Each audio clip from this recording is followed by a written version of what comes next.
तमाम देखने और सुनने वालों को अस्सलाम वालेकुम।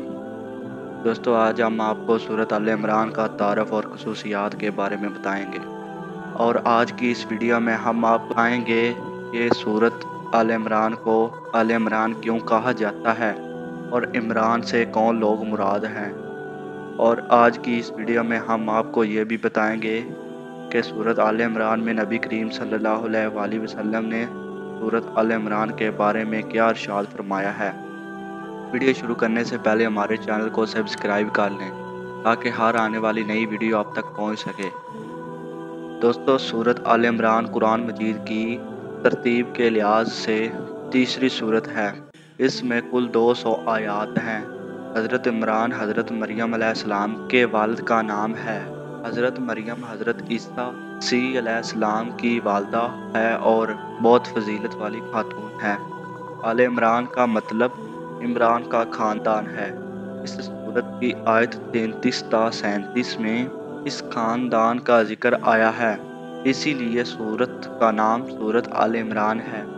हज़रत मोहम्मद सल्लल्लाहु अलैहि वसल्लम ने इरशाद फरमाया, दो रोशन सूरतें सूरत अल-बकरा और सूरत आल इमरान को पढ़ा करो, क्योंकि ये दोनों क़यामत के दिन इस तरह आएंगी जैसे बादल हों या जैसे परिंदों की तो सफ़ बस्ता जमात हों। ये अपने पढ़ने वालों के लिए शफ़ाअत करेगी।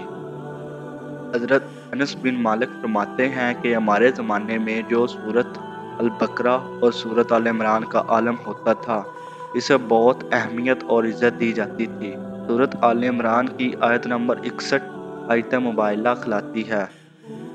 इस आयत में अल्लाह ताला ने हज़रत मोहम्मद सल्लल्लाहु अलैहि वसल्लम को गैर मुस्लिमों के साथ मुबाहला करने का हुक्म दिया है।